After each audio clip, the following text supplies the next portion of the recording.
Hello and welcome to this introduction video to the Sony EX3 semi-shoulder broadcast camcorder. The EX3 records on S/S cards.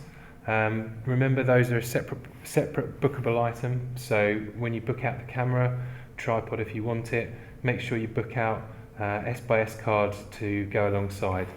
The S/S cards fit in here in the internal memory slot. Just slot them in like that, and the EX3 will take two S/S cards. It can record seamlessly across the two. On a pair of 16 gig S/S cards, you'll get just over 2 hours worth of footage at full HD, so that gives you an idea of the kind of capacity that you can get out of these cameras. Just close that slot there. Another thing to note about recording to S/S card, which is relevant if you're using the EX3 camera, is you can't get your footage from the camera by simply plugging in the card and drag and dropping your files. The EX3 records in an MPEG-2 codec, and you need to convert that to MOV files for use with Premiere or whatever editing system you're going to use. So just remember, when you're shooting on EX3, in order to get the footage off, what you need to do is take the S/S card, plug it into a card reader, and then on the computer that you're using, look for XDCam browser in the applications folder and use that to download the footage, which will convert it into MOV file. There's a tutorial video for using XDCam browser on the YouTube page for Greenwich as well, so have a look at that. Now, to start the camera, you've got your on-off switch on the side here to flick between camera for shooting and of course media for viewing your rushes. So I'll just switch that across to camera and the camera will boot up, and then we're ready to start. You can view footage through the camera on the LCD screen. It has the eyepiece as well, which you can just flip out the way if you want to just use the LCD screen. Remembering to open up the lens cover on the front, and then you're ready to go. So the first thing you're probably going to want to do when you take out the camera, as with most cameras, is format your memory card. The chances are that the last time the card was used, it might not have been formatted, so you might have someone else's clips on your card, which is going to reduce your recording time. So the first thing you want to do is make sure that's all wiped, so you've got a clean memory card to start with. So to do that, you're going to want to go into the menus. The menu buttons are all located on the side here, just next to the on-off switches. You've got the main menu button there, and then you've got your select jog wheel just to the side of that. So press menu to select menu, and then you can scroll the jog wheel up and down to navigate, and click the jog wheel in to select a submenu.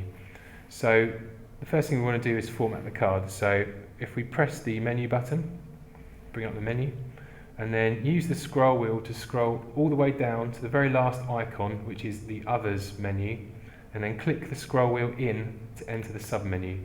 You then need to scroll down, again quite far down the list I'm afraid, until you get down to Format Media, and then click the jog wheel in to select that, and then it will show you highlighted any slots you have an S/S card in.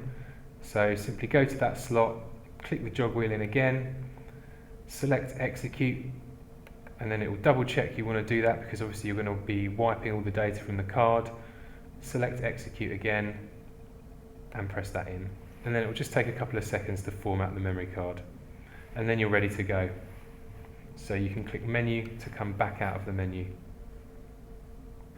The other thing you're going to want to do before you start shooting is set your video format for recording.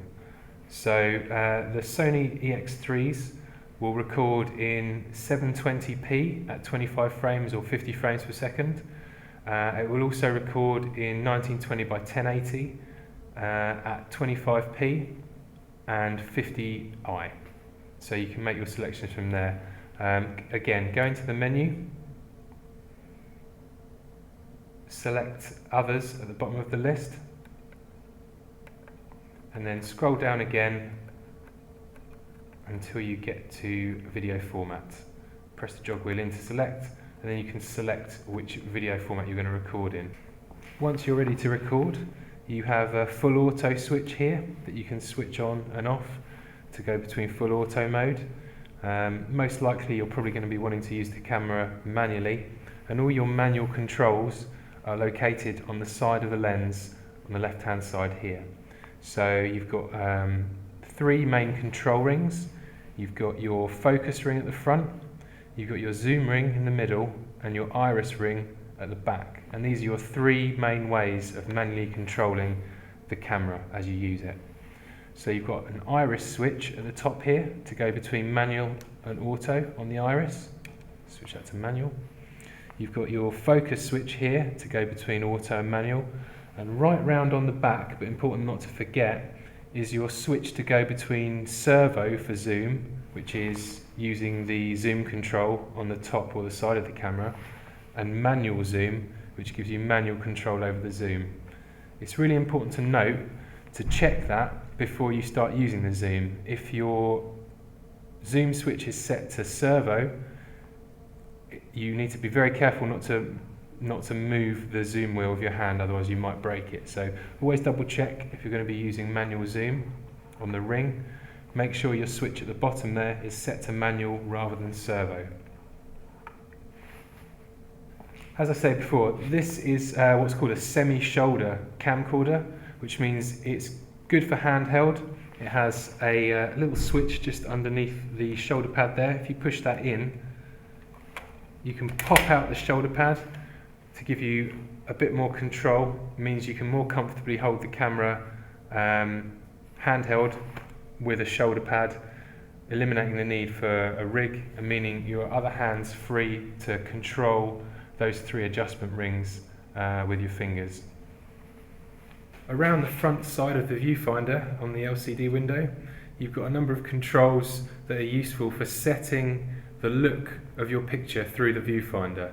Now, these obviously aren't adjusting the footage that you're recording, but they're a means of setting the viewfinder to your own personal preference.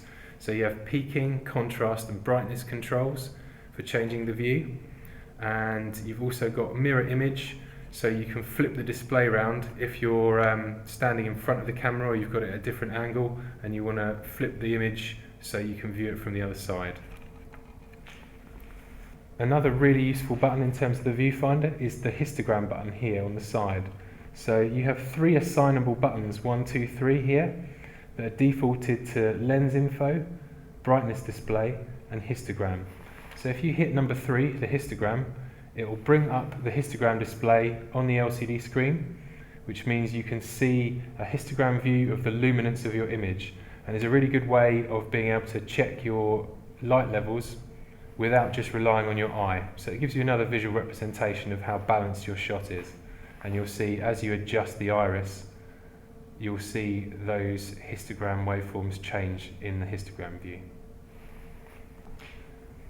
Another option you're going to want to set before you start shooting, of course, is white balance. So you've got a white balance switch on the side here, also next to the gain switch, and the ND filter, which are all useful adjustments you can make.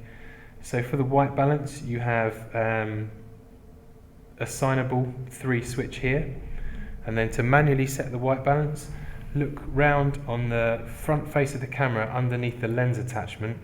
That's where you'll find the white balance set button. So in your lighting setup or location, put a white balance card or piece of paper or something in front of the lens, zoom in till it fills the frame, then hold down the white balance button on the front there for a few seconds, and you'll see that in the viewfinder the camera will white balance to that card. Once you've recorded, to look back at your rushes and see what you've shot, switch your main switch at the bottom here from camera back towards you and select media. The viewfinder display will change to show you thumbnails of your shots, and then use the transport controls on the top here to navigate between the shots and play back your material. And that should be all you need to start filming. Thanks for watching.